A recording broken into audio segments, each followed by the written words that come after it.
Welcome to the Indiana Basketball Postgame Show, live from Hoosier Hanks East. Now, here's your hosts, Todd, Leary, and Jim Coyle.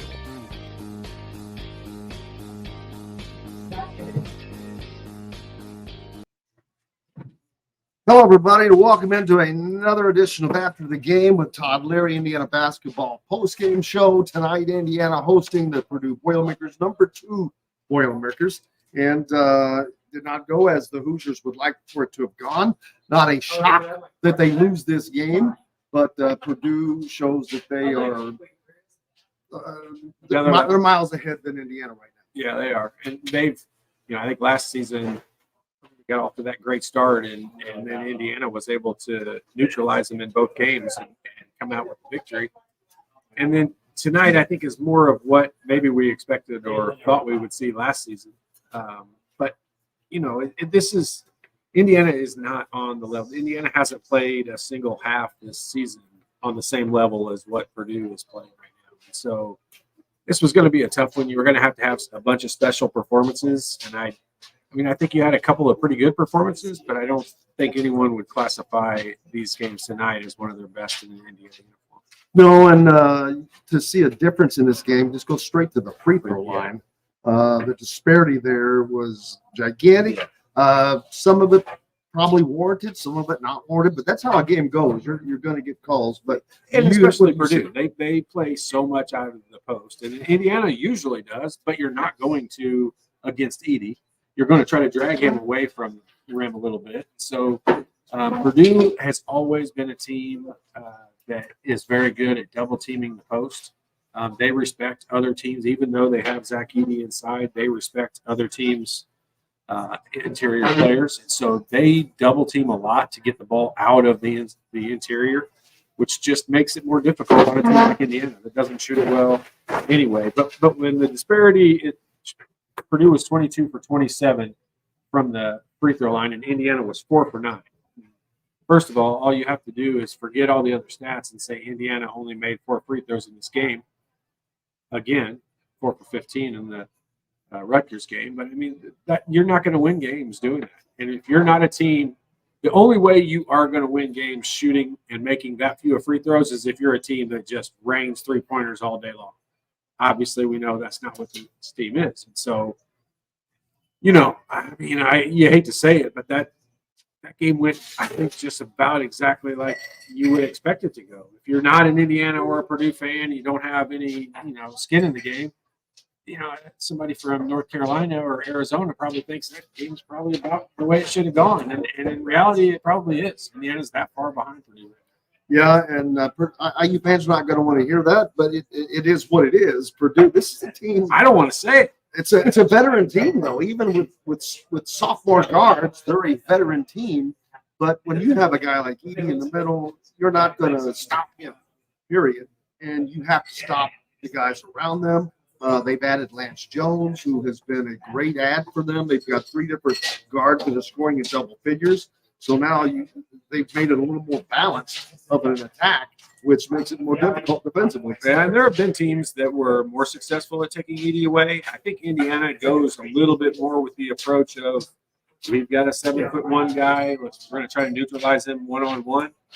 There isn't anyone that can play Zach Edey one-on-one in college basketball. That's just not a thing. And he is – you look from the standpoint of, I used to use this example all the time when you talk about 7-footers.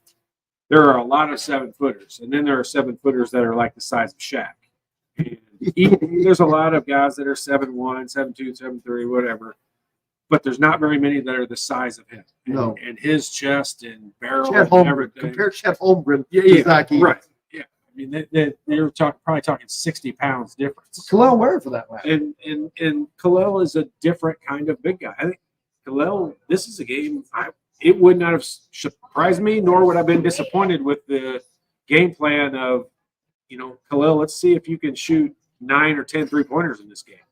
If he shoots his percentage and makes 4 of them, we're in good shape. And he shoots 3 and only scores 5 points total. Yeah, and he, the fouls took him out of it in the first half. He came out, and that's not saying he was that big of a factor in the game, but that's really when Purdue went on the majority of that run in the first half to have such a big lead at halftime. this is a game that Indiana was going to need some special performances. I mean, there's just no two ways about it. They were going to need some things to really go right and some things to not go very well for Purdue, and none of that happened. Like they had a special performance again, another 33 and 15 rebounds or whatever it was for Edie. So and 19 points from Fletcher Lawyer. So you're getting front and back ends on those guys. Fletcher Lawyer was 5 of 6 from the field, so he was sliding it up. He was 4 of 4 from behind the arc. So when you're getting that kind of production on the outside, and you've got Mount Edie, and they look at it like this. Fletcher Lawyer has not shot the ball all that consistently this year. He's a great shooter. I think he's a great shooter, but he has not shot the ball all that consistently. But what do Indiana fans, including myself, whine about all the time? Somebody comes into Assembly Hall and gets themselves right and gets things back to the way they feel comfortable. And it's a good shooting arena. Honestly, Purdue's just as good as shooting arena. I mean, Indiana's a good background to shoot the basketball. It doesn't surprise me that Fletcher Lawyer would shoot so well in here, but it's tough to beat a team like that when they've got such a strong interior presence, and then the outside, the guys make shots. And Zach Edey at the free throw line, he misses one. 11 of 12. Yeah. Is that what he went? You've got to take your head off of him.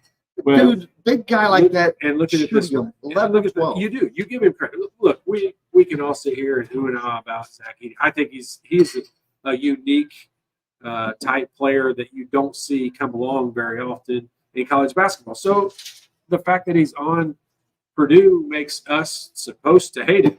But I appreciate his abilities and what he's able to do. How many minutes he plays for a guy that big is pretty impressive.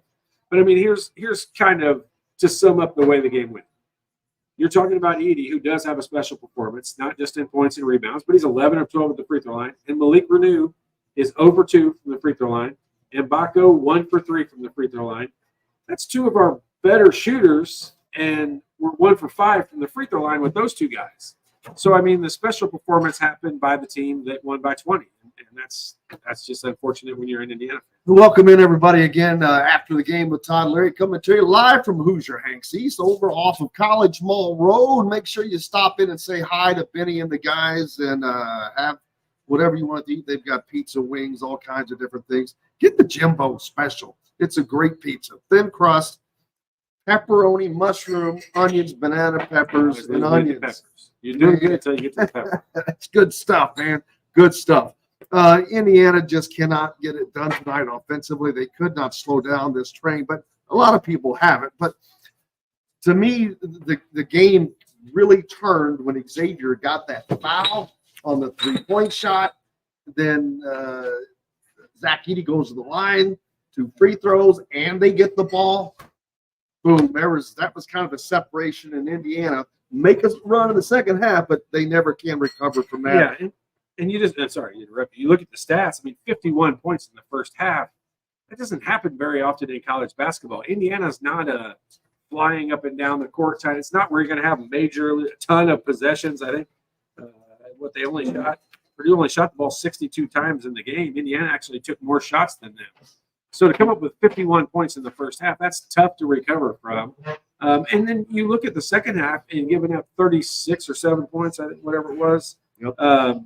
That's not bad against a team like Purdue. If you can give them 36 to 38 points in both halves, you've got a chance to beat them. And they're a good defensive team, but they're not a great defensive team. But you can't give up 51 and a half. That's really tough to recover from. And Indiana, with that great start in the second half, if this is an 8-point game at halftime and they get that start to the second half, Indiana all of a sudden has the lead. And then the game could take a whole different way about itself. It could go a million directions. One play here really makes a big difference. When you give up a 8-0 run to start the half and you're still up double digits, you're almost ho-hum about it. It's not as big a deal when you're Purdue at that point. Braden Smith, again, not a good game against Indiana, man. 2 of 14 on the night, which it did not hurt Purdue, but it shows that Indiana was able to make a difference at least there. Yeah, I mean, Braden Smith is that guy that I'll bet you Coach Painter doesn't even look at the fact that he was 2 for 14. He could care less. It's awesome for Purdue when Braden Smith does play well and shoot the ball well, I should say, but he controls the game. It's very hard to explain to people why he's such a valuable asset to that team. And when he is not on the floor, they are not the same team. And he just controls the pace. He controls where the ball's going. He calls the plays. Braden Smith doesn't have to score a lot of points in order to affect the game positively. And he's such a valuable – Edie's easily the most important player on that team. But right behind that's Braden Smith. Watching Purdue tonight, where are they in the pantheon of college basketball right now, do you think? Because we've seen Kansas play now in Assembly Hall. We've seen Purdue play in Assembly Hall.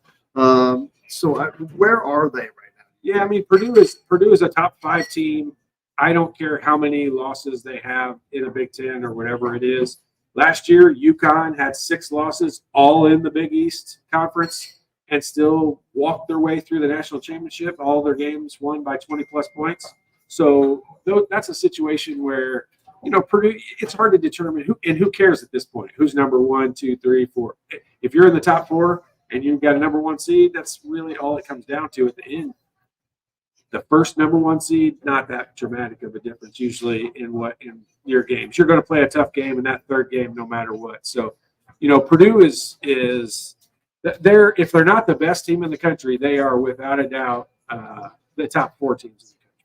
Trey Galloway stood out for Indiana tonight. He pushed the ball sometimes. There was times he was pushing the ball to the rim, which was great. Scored 17 points, 6 of 13 shooting, 3 of 7 behind the arc, and more importantly, 2 of 2 at the free throw line. So that's but the 2 is the bad part. Yes. In a game like this, look, he did a great job scoring the ball, so he didn't get fouled as much. That part of it's great. But, Edie had 33. Who's our neutralizer for 33? It's great that Trey had an awesome game, and I'm not putting any weight on him. He pretty much did all that he could. But in a game like this, maybe he's got to go for 25. In a game like this, it's Indiana-Purdue number 1. So we already know that is. How does Indiana only get 9 free throws? Yeah. I'm not being a homer, but at home, how do you only get 9 free throws? And I'll say this, and I think it's been well documented over his career. Edie does not foul very much. And Purdue plays a style of defense where, the announcers commented on it several times tonight, Purdue was giving Indiana shots, like not even contesting 3-point shots, especially when Walker took a 3-point shot when he came in.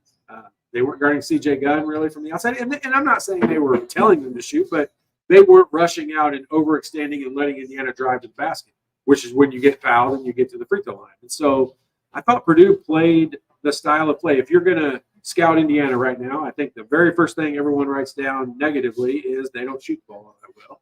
And so if you're Purdue, what are you going to do? We're never going to over-recover to a shooter, which is going to allow them to drive and create. And if someone comes to help, you drop it off, that guy generally gets fouled. That's what Purdue did a lot of. And that's why they got to the free throw line. And I said to somebody earlier today that the key to this game was going to be Indiana to dictate the pace of play and how the game was played, both offensively and defensively. I'm not saying they needed to play super fast. I'm not saying they needed to slow it down. I'm saying they needed to control. Whatever Indiana wanted to do, they had to be able to enforce that on Purdue. And that definitely did not happen. It was obviously the exact opposite.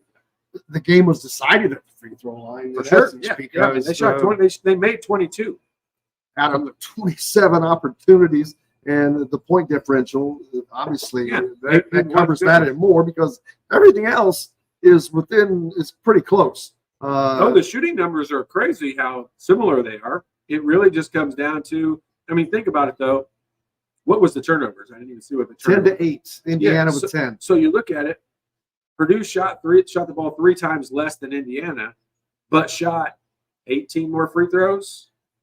That's a gigantic difference in possessions, and that's just where you look at it. And 81% on 27 too.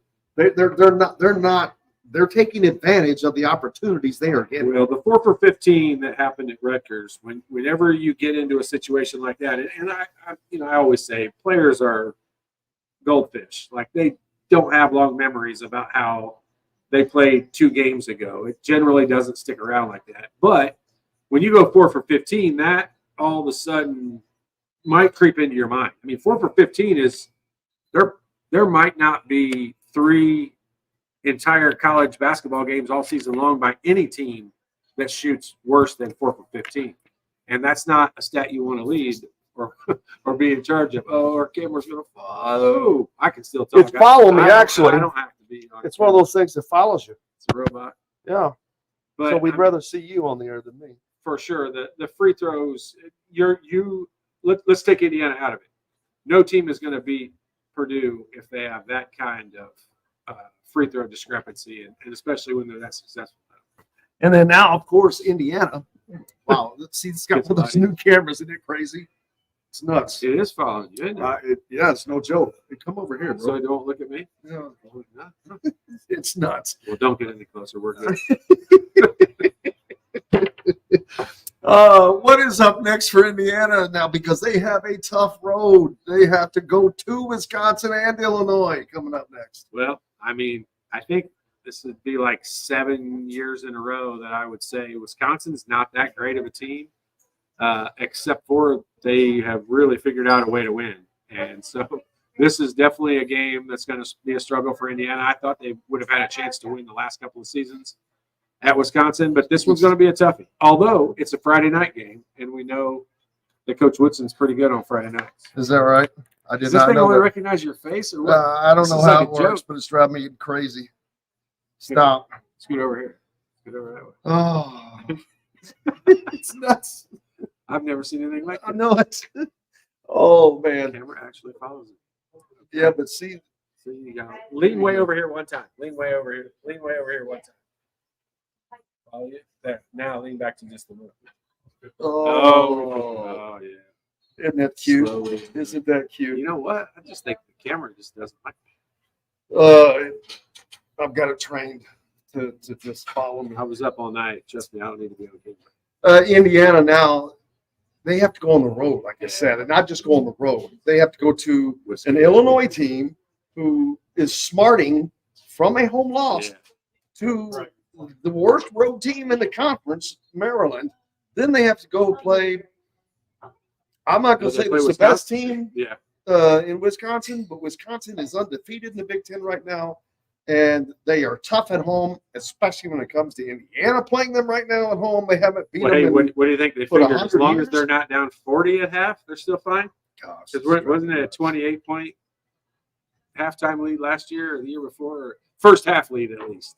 I know it got cut down to like 16 by half, but yeah, no, that's just not a place. I mean, here's the bad part. This team hasn't proven this to us, but I mean, this is what you say. I don't expect Indiana to play well at Wisconsin, and I'm not saying that because I want to say anything negative about this team.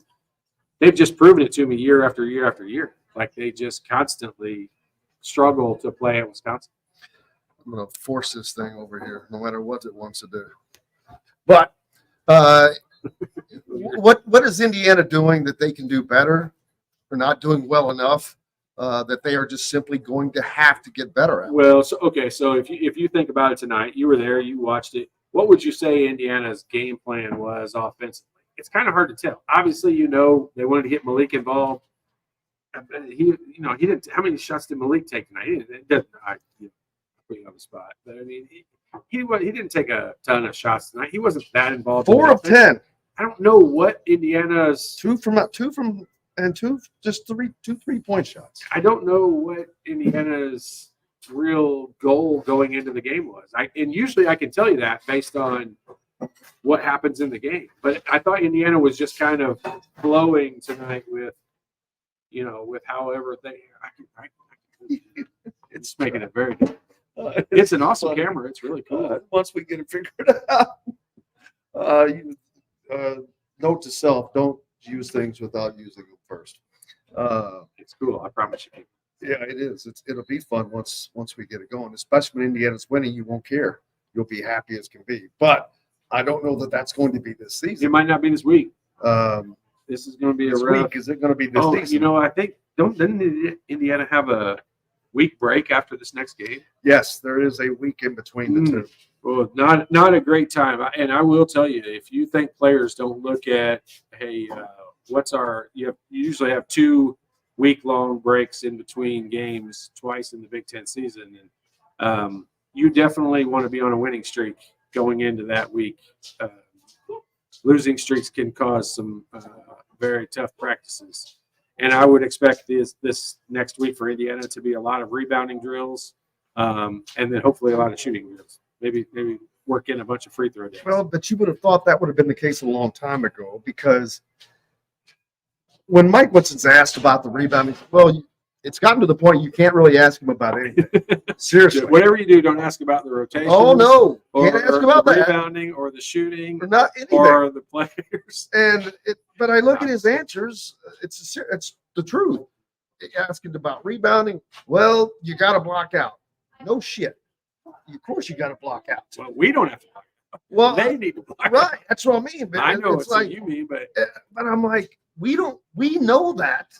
Most people know that. Why aren't yeah, I don't need those the, I guys don't need the doing term of what needs to happen. I need to know what they need to do to make it happen. and that's And what we keep It's just hearing. attention to detail. I mean, there was a couple of times tonight, and Khalil Ware very seldom ever has this issue, but there was a play tonight when he didn't block Edie out, and Edie is 7'4" and bigger bodied than him, and just kind of moved him out of the way and got the offensive rebound. And that's one. If it's not Zach Edey, there's only one person he's going to play against in all of college basketball that on that particular rebound he didn't need to block out, and he would have got the ball. Unfortunately, tonight he did play against that guy, and you've got to get in the habit. It has to become every single time. I mean, you're taught this. These guys are all taught this. They have all been taught this by this coaching staff and every coaching staff they've ever played for. As soon as the shot goes up, you locate your man, make contact, and block out. I mean, it should be ingrained in your mind to where that's what's going to happen. That's what I don't understand. I'm an idiot, as everybody knows. But you could put me on the basketball court, and I know that I'm not a great shooter. So I know that the one thing I can do is I can block out and get a rebound. When I was playing whatever league ball it was, that's one of the things I did. I'm like, well, I'm going to get me a rebound. And part of the issue with that is these guys are more athletic and bigger and stronger and faster than guys they played against in high school. And I'm not saying they intentionally don't block out. I'm just saying that they generally come away with rebounds that when you're playing Big Ten opponents, you don't come away with. Even when you're playing, no offense to these teams, I'm just spouting off teams just teams that I know we played. But when you play the Kennesaw States of the world, you know you're going to get – it's not happening. When you play the Kennesaw States of the world, you know you're going to get those rebounds. When you play Purdue and Wisconsin and Nebraska and those, you don't. It didn't work. Oh, well, I tried. What can I say? It's supposed to be able to move like that. Is it only recognize your you know face? what? Maybe it throws it. Maybe I – Oh, yes. You did Perfect. It's beautiful. There we go. All right. Hey, see you later. See you next show. That's perfect. That's the thing that I don't understand. A lot of this stuff is just basic want to stuff. It's desire. It's hustle. Effort. Like you don't have to go any further and try to make up silly words for them. I mean, it's effort. Like those guys blocking out is effort. Like that's why I always say to you, some of the toughest practices we ever had were blockout drills. Just long, extended, very physical, aggressive blockout drills. And that's what not a physical team. That's what this team. Let me say this. I'm also talking about the era prior to these guys. I'm not sure that I know they'll talk about it and focus on it and do a drill or two about it. It won't be the same kind of drill we did. That I can assure you. Not only that, when you think about all the AAU that these guys play, rebounding is not something a single person probably thinks about. Hey, I have said this. You can go back to every kid I coached in AAU, and I will tell you, the leading rebounder on every team generally plays the most minutes. And all you got to do rebounding is it doesn't matter how tall you are. Look, honestly, and I'm just going to jump back on the Purdue stats, but Purdue's guards rebound the ball incredibly. Braden Smith every game has 4, 5, 6 rebounds. I don't know what he had tonight, but their guards always rebound the ball really well, and that's effort. Like they're always, when a shot goes up, they're always going to it. So I mean, it's just, you're right. It's very simple to determine who's going to win the rebounding battle, and 9 times out of 10, it's just the team that's playing harder. And as deep as we are into this season right now, what you see is what you get. This team is not going to change. They're not going to change to become better at rebounding, better at this or that. Magical, formula. Yep. They're still shooting only 9 free throws tonight, but they only hit 4 of those. Again, less than 50%, which is mind-boggling to me. But I mean, think about it this way, and let's not make excuses, or I wouldn't have made too big a deal about it had they shot well. But you're on your home court.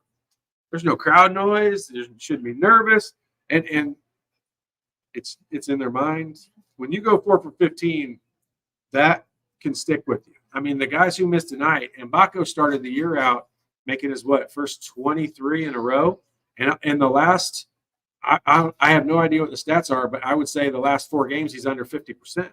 Yeah, he's missed.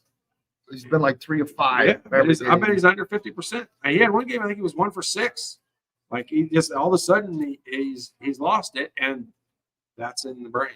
Yeah, I don't have my glasses tonight. I was in such a rush, so I can't read it. I don't have them, which means I can read it. So if there's any good questions on there, I can't see it. I'm sorry. I apologize. I'm trying to look at that to see if there's any comments or questions from the Mo's. Pete, we appreciate you guys as well. Yeah, I love it. We're cracking ourselves up because it's. I'm sure it looks like a comedy show, very bad comedy show. Yeah, a comedy show without the humor. We finally tricked that camera. I know it. It's amazing. I just got to remember what I did. You don't know. I don't know. You're right. Lock the F in. What do you say? Pete. Now, which one are you talking about, here or on the court? He's talking about his golf game. Oh, no kidding. And all we could do is laugh because you can't get pissed off. That's not going to do any good. This is what it is, and it's not like it's changed. It's not like it's, to be honest with you, it's not like it's unexpected. We've seen this all year long. This is a team that struggled with Morehead State, with Army, with Florida Gulf Coast. So, yeah, but all those are okay. Those are early in the season, and that's what you chalk all those up to.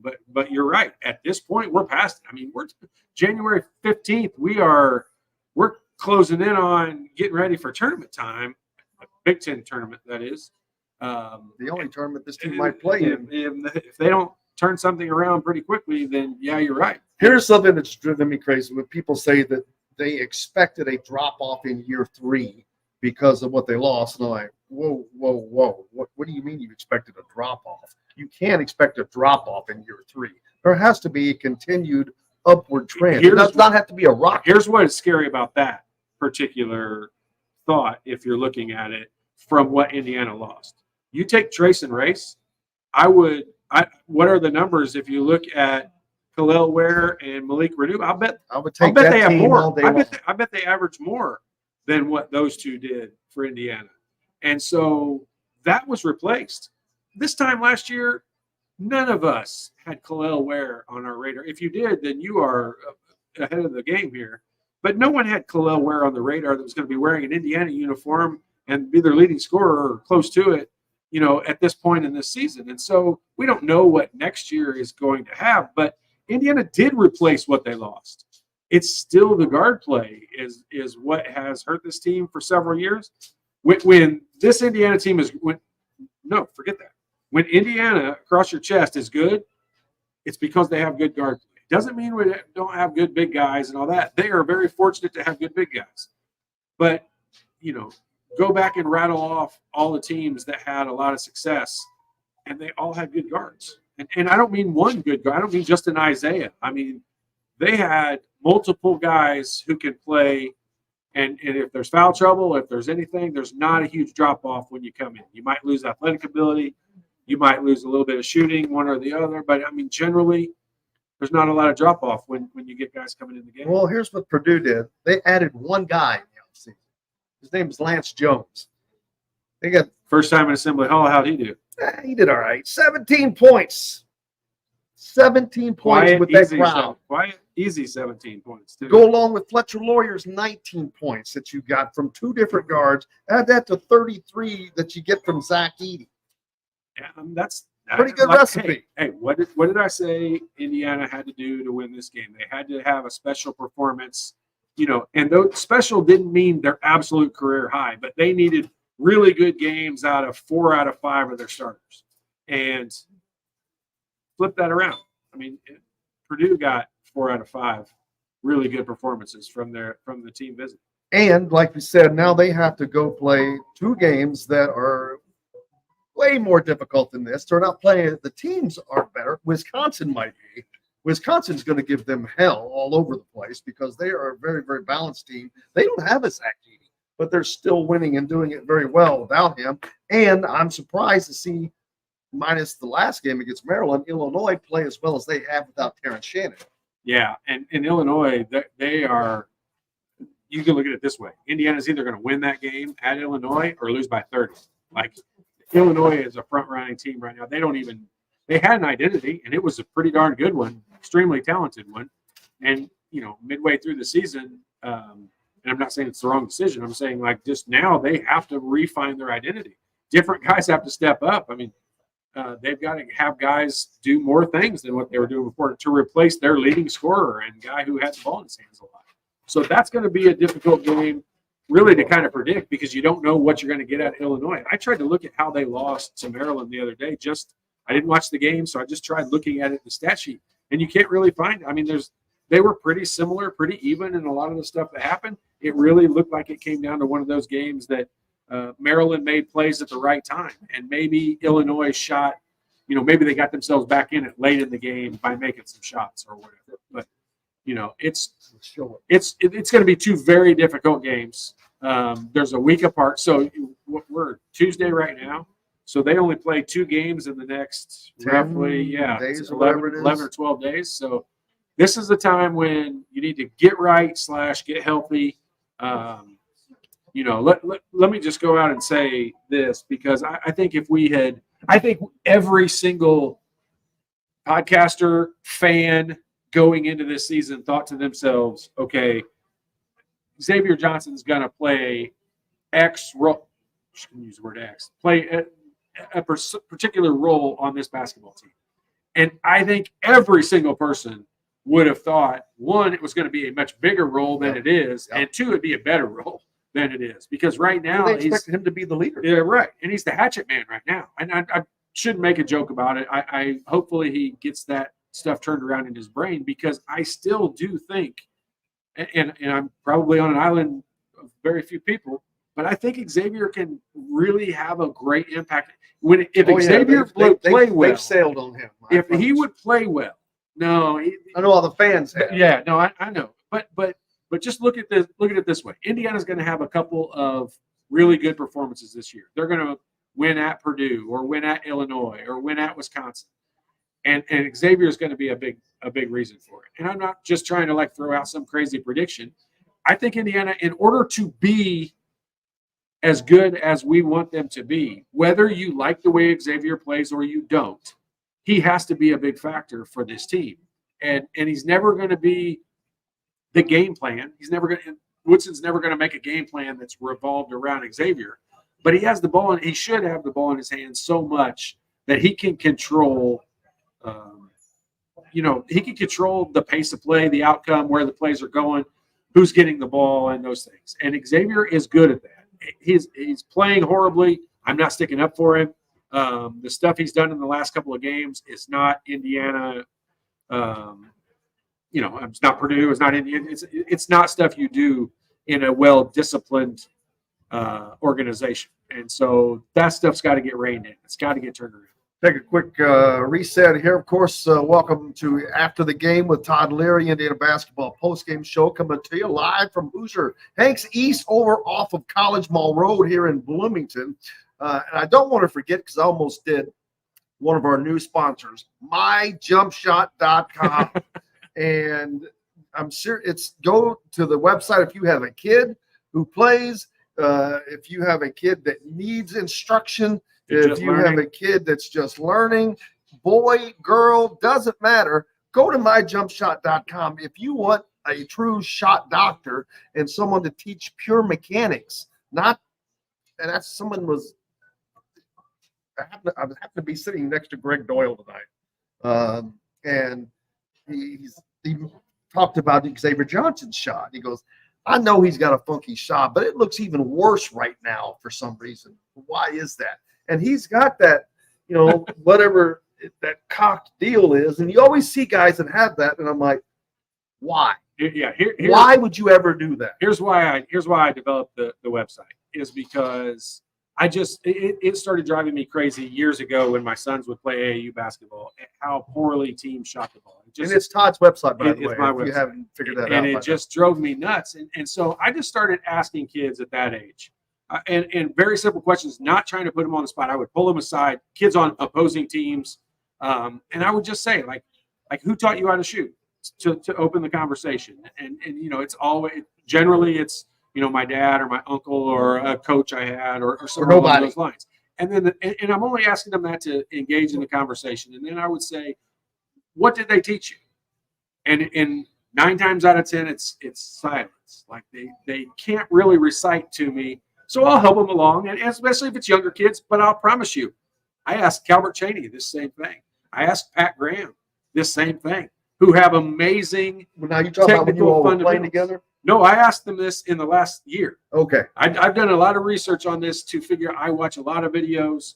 I have researched this a ton, to the point where it made me create a website just to help people learn what you need to be taught when you're creating your own jump shot. And that shooting drives him insane. Let me tell you. But I'll tell you this: I do not want anyone to shoot like me. I don't want anyone to shoot like Steph Curry or Klay Thompson.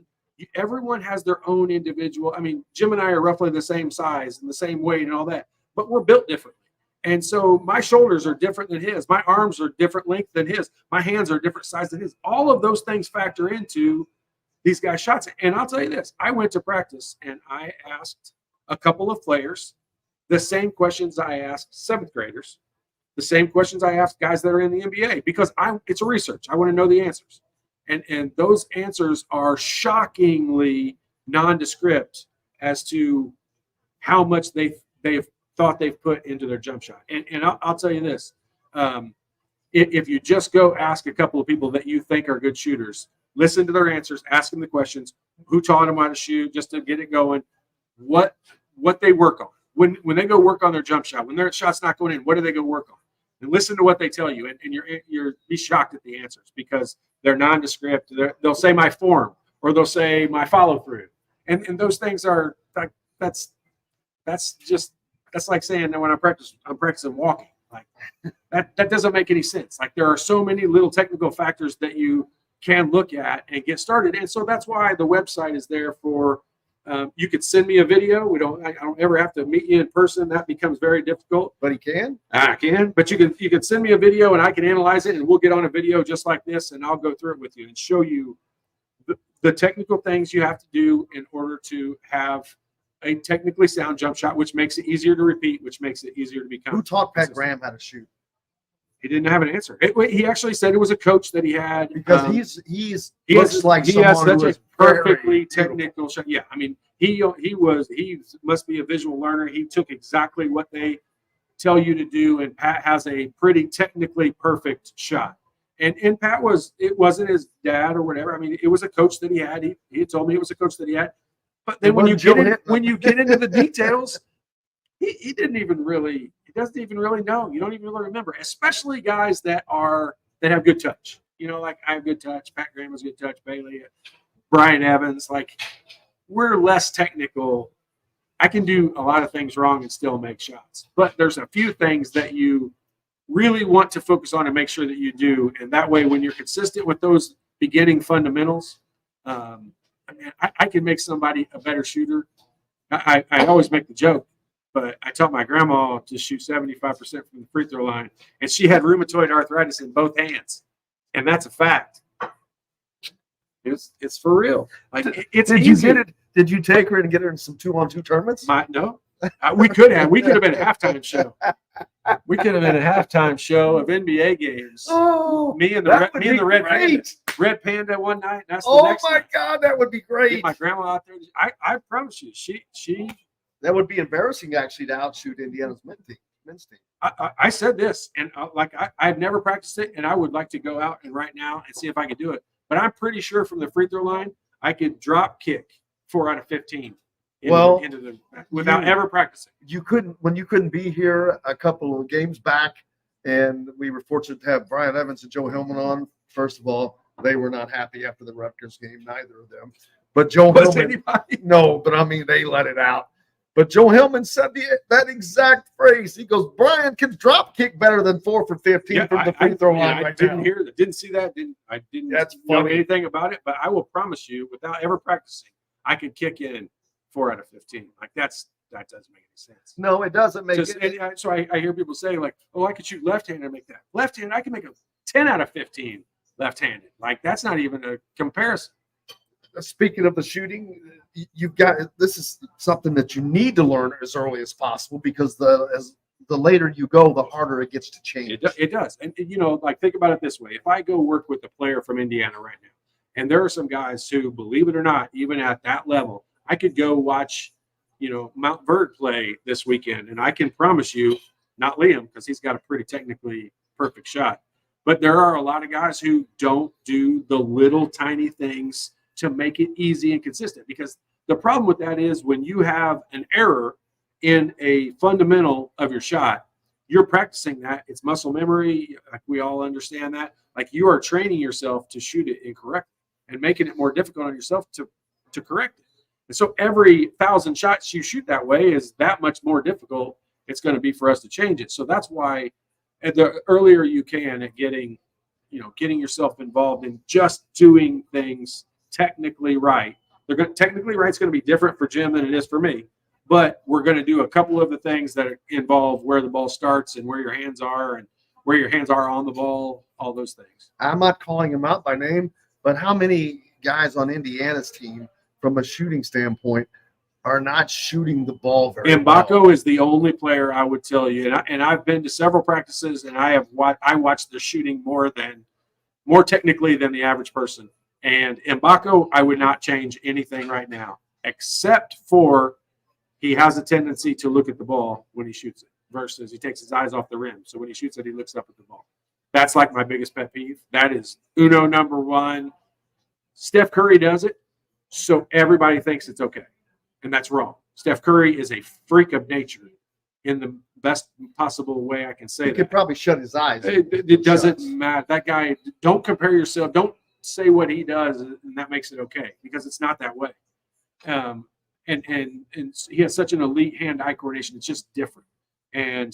But the number one thing that I would tell you right now, I'll bet you 70% at a minimum of players today look at the ball after they shoot it, which is just why. I don't understand. I've asked 1,000 kids / players of all ages that exact question, and no one. They say, so I know where to get my rebound. So you're planning on missing. Well, you are when you start looking at the ball, because if you're I don't need to know the ball. I'll tell you this: if you take a good shooter and he goes out and he shoots 1,000 balls with his eyes closed, he can tell you what a good shooter can tell you what he did right or wrong. Like most of the time, I can tell you whether I made it when it's 1 foot off of my hand. I don't look at it to tell you. My eyes never leave the rim, nor should anyone's. And it's a habit. It's just a bad habit. Once they start doing it, it's really hard to break it. But it's also something that could change. There is no way. And it started following you now. Oh, perfect. I will guarantee you this, and find somebody to prove me wrong. If a player shoots 1,000 free throws and he looks at the ball after every one, and a player shoots 1,000 free throws and never takes his eyes off the rim, I will guarantee you they will make a higher percentage. Now, a great free throw shooter, it might be a very small, better percentage, but it's going to be better. Yeah, shooting's my pet peeve, yes. Yes. Let's see. Where is the Heat? regardless of the shots, was that saying? Is that what he says? Where's Stats. the heart? Stats. Stats or heart? Where's the heart? Where's Regardless the of the stats, where's the heart? Yeah, I mean, hey, okay. Here's the deal. Last night, or in the second half of this game, they even commented on it. Zach Edey dove on the floor and got a loose ball.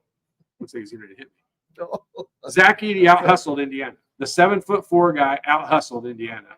And that's where you say, you're right. Stats don't matter. That's not going to show up on a stat. If it is, it's minuscule. It doesn't amount to anything. It's nothing we're going to talk about. But it's an important play. All the balls didn't just bounce their way. Like, they out-hustled us. They outplayed us. They outshot us. That's not something we've said for the first time. I mean, it's happened a lot. And for a team that does not shoot the ball well, for a team that does not get to the free throw line, for a team that, when they do, doesn't shoot the ball that well there, you have to do any and every little thing that you can to make up for those things. I mean, that's, again, every athlete knows that, or you would think knows that. Here's a thing that Mike Woodson lives on right now, and I understand it, and it is true. You don't have to shoot a ton of three-pointers and make them in order to win in college basketball. But it makes it a lot easier. And when you do, it makes up for a whole lot of other stuff. This team is going to have at most 3 or 4 games in a season that they shoot a phenomenal percentage from they shoot, not even percentage, because they make a lot of threes. They make 10, 11 plus threes. There's going to be 3 or 4 games at best all year long. And those games, Indiana is going to play pretty well, unless they're all in the last 5 minutes and they're just trying to make a comeback on their way down. If it's within the scope of the game and they make those, Indiana is going to play well no matter who the opponent is. Okay? And so that makes up for so much other stuff. Bad offense, bad plays, you didn't screen well, you didn't block out, you didn't do all the, you know what? You don't have to block out. You're not going to get a bunch of offensive rebounds if you make them. And that's where, this team, you're right. It doesn't have to, you don't have to make a lot of threes in order to win. But it sure is a lot easier when. No, because how many times in the last 10 years have we seen, whether it's Duke, whether it's whomever, gets to the national championship game, and they're 3 of whatever, but they do all of the other things to win the game. Right. And then it goes vice versa. There'll be teams that don't shoot the ball well, don't do anything from the 2. They don't make a bunch of free throws, but they made, 11 of 18 three-pointers, and they're right there in a game. And so, yeah, you're right. And that's why, I never get super concerned about Kentucky. Like, Kentucky, we're Indiana fans. We just got beat by Purdue. Let's just pile it on. I don't get super concerned about a Kentucky team because they're usually ranked only because they are very, very athletic. This Kentucky team, watch out. Well, how lucky is Indiana that series has not started yet? Very, very, because this Kentucky team has a really good chance of being in the Final Four. They are good, and they can shoot. And you can't say that about Kentucky, man. I also can't tell you, not lie to you. I'm sitting here, all I can think about is the Red Panda and your grandma. What a good halftime show that would be. Oh my God! Now it's the Red Panda. God rest her soul. My grandmother's no longer living. Oh, she's not with us anymore. Oh no, unfortunately, it's been a long time. So it'd be you and the Red Panda, but the Red Panda could do it from the unicycle. I think she could shoot better from the unicycle. The Red Panda, as well as she controls her feet and kicks those bowls. I could teach the Red Panda to shoot 75% in 1 hour. With her foot drop kicking it in? Drop kicking it in. Oh my God. And I don't doubt that. If you'll let her cup it on her foot, hey, and fling it up, she can do whatever she wants. I'll say 70% at worst. That would be absolutely tremendous. And we look forward to seeing that. You know what? You may have just come up with the best halftime show in America, and now you may be traveling. Damn it. We don't want to lose Todd to that. Todd, you get to see that all the time. The Tanda. I'll take time to do the halftime, do the postgame shows. The Tanda. Todd and the Red Panda. Oh, we've gone way off track today. Yeah, but what else are you going to do? You got to have fun. But of course, you got Red Panda. You make up all kinds of. And this is the what we calling this yet? Benny and the. Oh my! Boy, that was close, wasn't it? Almost. It was almost calling my shirt. Absolute train wreck. Boy. Trust us, it looks good. That's the Jimbo special there, baby. Thanks to Benny and the Jets back there. Good Lord, I was about wearing that thing. That thing's slick. Woo! Son, the Red Pandas, pizza sliding everywhere. What a hell of a night. Indiana, they travel to Wisconsin next. Friday night. Man. Friday game. Friday. We always win Friday. Are we undefeated on Fridays? Dude, they're going to play at Wisconsin. They haven't beat Wisconsin since 1896. You can't beat the stat. You can't beat the trends, dude. Don't fight the trends. And this is not this is a solid Wisconsin team coming up. You're exactly right. They're not good. They're not bad. They're just solid. They're solid. And they added a Fundamentally player that's athletic and aggressive. And so who's going to guard Stores? I don't know. I mean, they're going to need someone to guard him that can stay out of foul trouble. The foul trouble killed Indiana in the first half of tonight's game. There's a question, Todd. What's your thought on Woodson leaving Warren and Mbako on the bench for so long with 2 fouls? 2 fouls is usually the deal. It is, and he's comes from that school. That was a Coach Knight thing. Also, I'm not in that school. Like, I don't agree with that, especially in a game where you've got such a maybe if you are playing Nebraska. Maybe if you can adjust how you're going to play and defend. Here's my response and answer to that.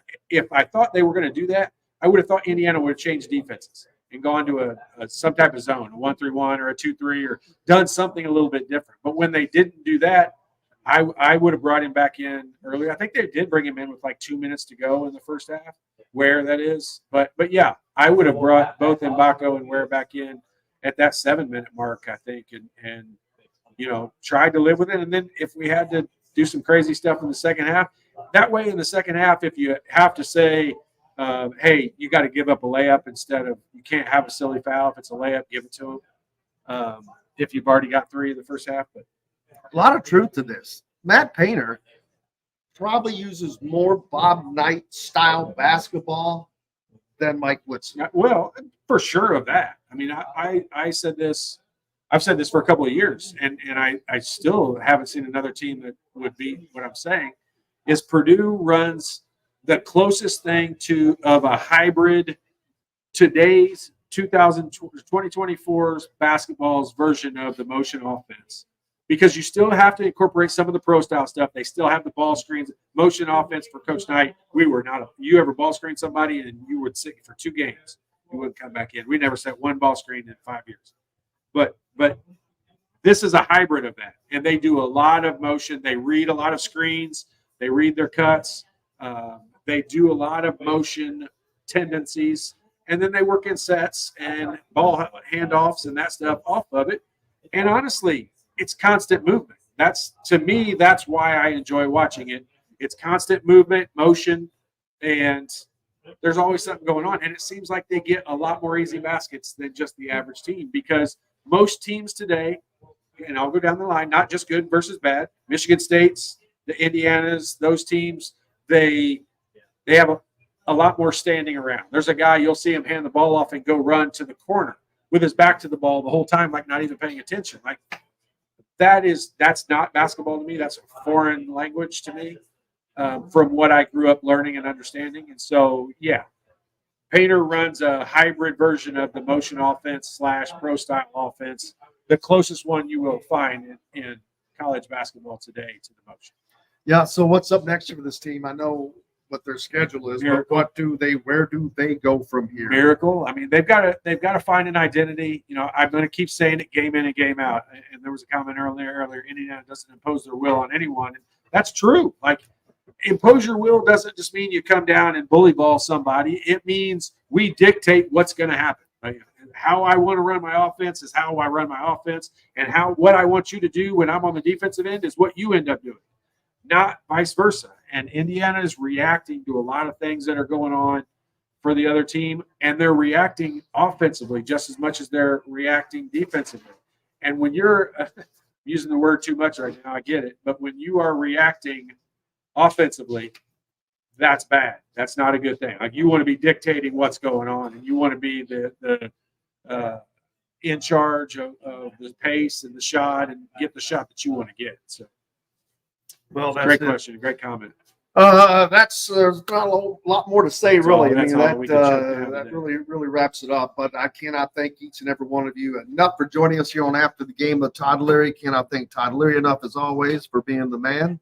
Don't forget, come out to Hoosier Hanks East over here off of College Ball Road to join. They had the game on tonight. It was a Peacock game. They had those on. They always have the games on. Come see Benny and the Jets, all those guys, and they make some great pizza. Let me tell you, They make great everything. Get the Jim special.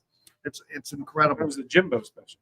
Well, whatever. We haven't come up with the official name with it yet. Jimbo. My bad. I took you too literally. Yeah. Oh well. We haven't really come up with that, but it's good stuff. It's almost a lap special. It's about to be. Was that Oh boy, wearing it? I was about wearing that thing.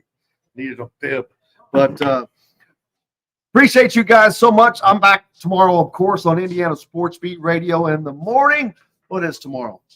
Wednesday. Tomorrow's a Wednesday. That means Dylan Sin will join us, as well as Kyle Nettenrip and Rick Bozich, who was at the game tonight. So we'll talk to Rick Rick. will have an opinion.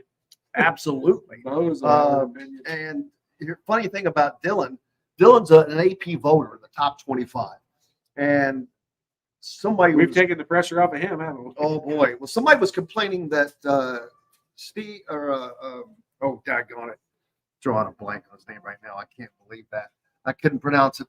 His name. He's covering Ole Miss. He's from IU. Steve. I can't think of his name. God dang it! Starts with a K. I feel so horrible.